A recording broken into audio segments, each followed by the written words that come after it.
Се враќавме од Холандија 2015, мислам. Од тоа Фимрели. И до тоа време се правеше патот во Србија и тамо некаде пред Врање имаше еден аквадукт висина. Возев со 50 на саат.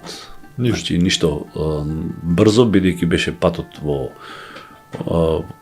се правеше патот и ми излезе човек пред мене во кривината на виадуктот, на 3 метра пред мене. Пред очи претрчува преку две полни линии на другата страна. Имав два избора, да го лупнам него и заедно со него да завршам. Не, што биде, ќе беше сигурно проблематично најмногу за него, за мене ќе беше можда и така. И втората солуција беше да додам у ендек, лево. Значи тоа што го говоревме за спортот. За спортот, за брзите одлуки. И решавам да влезам јас во ризик, бидејќи човекот ќе остане жив, а јас како ќе завршам, воопшто не. Таа стотидел од секунда не размислував, веќе решен бев. И отидов во ендек некаде 5 до 7 метра длабок. Од левата страна и за среќа доле беше многу мека земја и моторот на неколку пати рашрафи лево, десно, ме фрли од него и ја завршив во грмушка со глава унутра. А моторот заврши на неполни 2 метра од плевна. Значи можев да слетам и у плевна ако бев метар 2 порано, подоцна ако ја свртев целата приказна надолу, што ќе беше со смртоносни последици. 7 метра е некаде трети спрат. Повреди вака на тебе? Сега, тука е многу интересно. Пак Господ. Да, како Господ никој не е. Јас се паднат у грмушка со главата према земја, знаете тоа, кацигата стои и се гледа земја.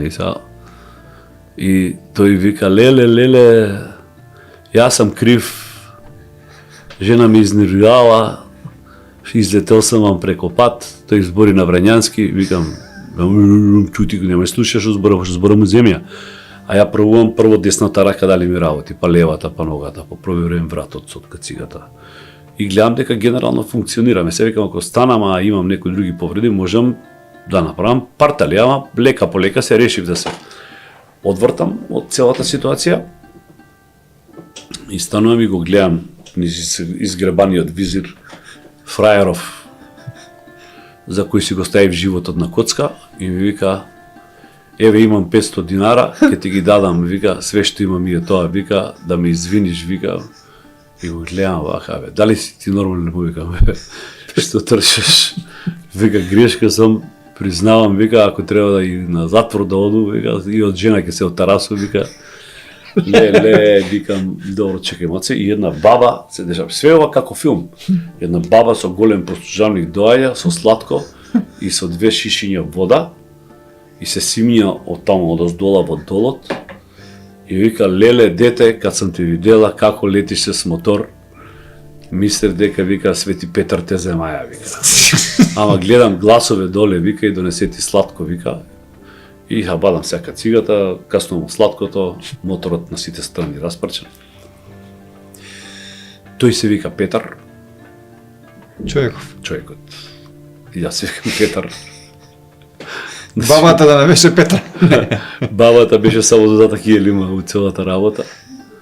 И сега тука приказната не завршува. Значи, ајде, овие ги викнав другари од Врање, од клуб. На брзина дојде да го стопивме моторот, што можевме поправивме. Со буткање предов преку граница македонска, пошто ако пријавивме дека имало несреќа, 48 сата во полиција ќе те држат во Врање за да не си повредил државна имовина на Србија. Така да ни крив ни душен и човечки живот спасив и све и пак ќе го јадев на крај. Ама го залепивме моторот, го прилепивме и го пројдовме преку граница, ме чека моите со комбе, го однесовме. И сега, после 37 дена, патувам назад да трчам полумаратон во Будимпешта. Со другари ми Бажи и со другарката Ели. И на тоа место имам земено свеќи да си запалам, да му кажам сполајте на Боже, што ме остае во живот тука, она застануваме на местото кај што се случува тоа. По тие 7 метра полно со цепаници дрва за зима. Половина и повеќе од таа дупка, каде што ќе беше мојот вечен дом, со сигурност ако овие цепаници беа долу.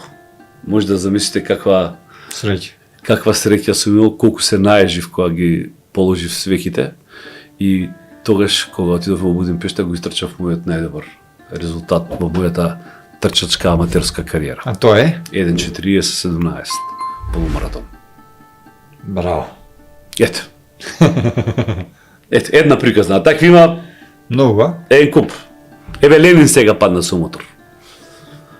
100 метра лизгаше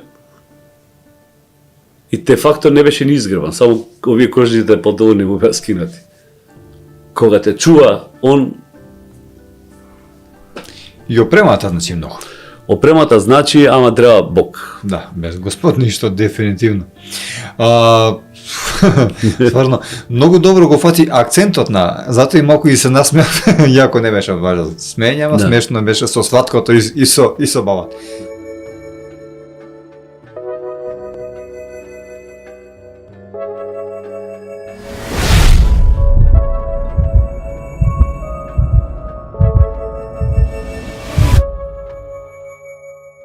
Жално, ама, знаете, за разлика од многу други, јас сум навистина оптимист, јас немам време за песимизам во мојот живот. Знаете, да кукам, да ви викам, ова не е вака нета. Ја немам време да се бавам со тие незначајни тројца личности што во ЗАМП зимаат преку 2/3 од парите на сите автори. Немам време за нив со нив да се бавам.